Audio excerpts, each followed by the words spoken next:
Thanks, Mr Acting Deputy President. I rise just to make a few brief remarks about the Economic References Committee performance of the Australian Securities and Investments Commission. Whilst I'm not a permanent member of that committee, I did participate in that particular inquiry because of my role as the chair of the Parliamentary Joint Committee of Corporations and Financial Services, which has a legislative role to oversight ASIC and its work.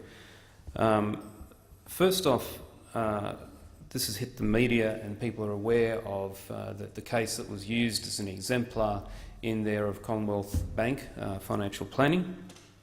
And I've spoken to many people in the community and the industry about the report and about the media coverage. And the one thing I'd like to say up front is that I recognise, and I want to put on the public record, that there are many financial advisors, both in larger vertically integrated companies as well as in smaller independent operations, who work ethically, who work hard and who work for the best interests of their clients. I think it's important to say that because it is disappointing always when you see an entire group of people or an entire profession who are mired by the actions of a few.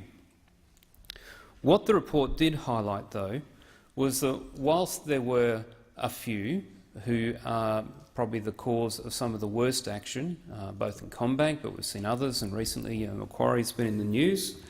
It does highlight, from a governance perspective, the role of the regulator.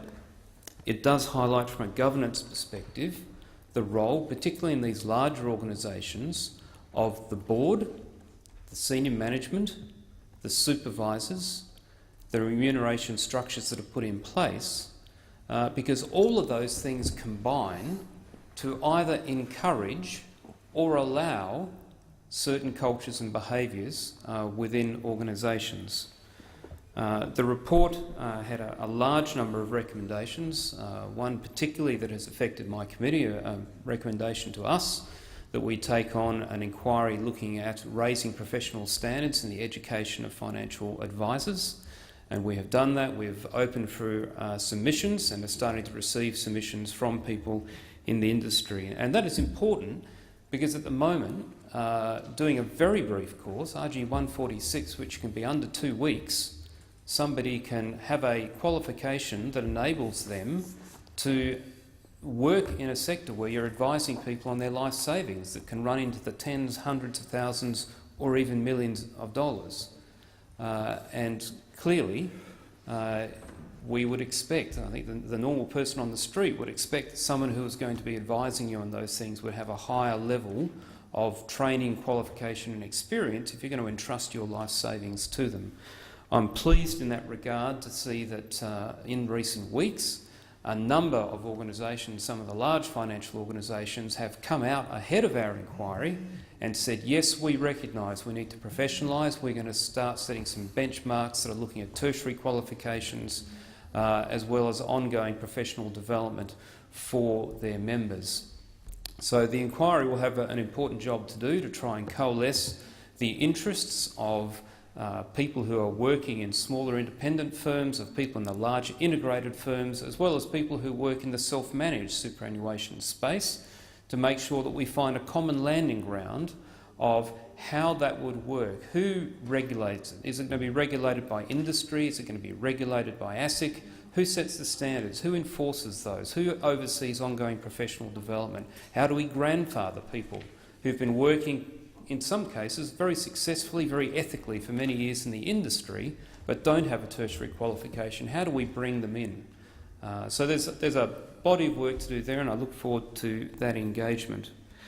I do just want to make the point, though, that the report has provided for my committee and for ASIC and for industry a wealth of information about things that can go wrong in the governance of an organisation and in the oversight of the regulator. And one of the things that my committee is doing, and I'll be working with ASIC to do, is going through that report and identifying not just the recommendations, but looking at the submissions, looking at the discussion by the committee of all the various aspects of behaviour, of governance, of how the regulator oversees the industry, to see what is it that we can learn, what is it that we can adapt or change or improve so that we reduce the burden of regulation whilst at the same time improving the quality of the outcomes. And for the consumer, the quality of the outcomes that we are looking for is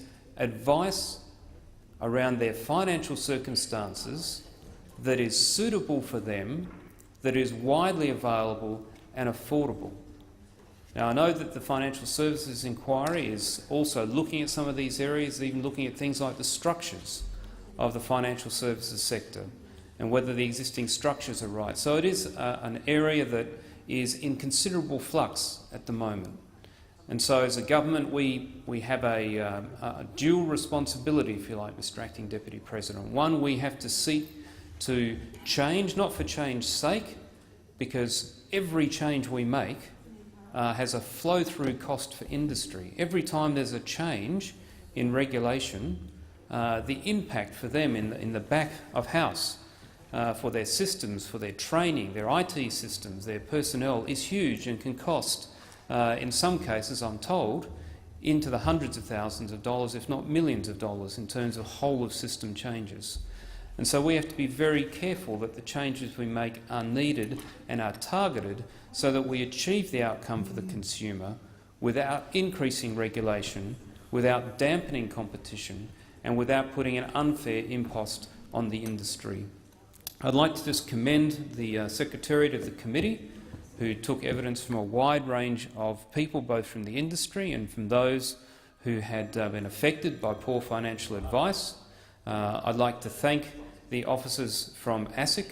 ASIC comes in for a fair hiding at different times, the public expectations of what they should be doing in a whole range of areas, whether it be information or enforcement or auditing or investigations, are very high, and yet they are an organisation with a limited capacity, and I have seen a willingness to increase their learning, how they respond, how they react to, for example, whistleblowers, to things like enforcement, to increase the transparency. So there's a range of people here who've contributed to what this report represents. It provides a good basis for ongoing development work by the Parliament, by ASIC and by industry, all of which I trust, Mr Acting Deputy President, will be to the benefit of the consumers in Australia who need this financial advice to plan and provide for their future. And I seek leave to continue my remarks.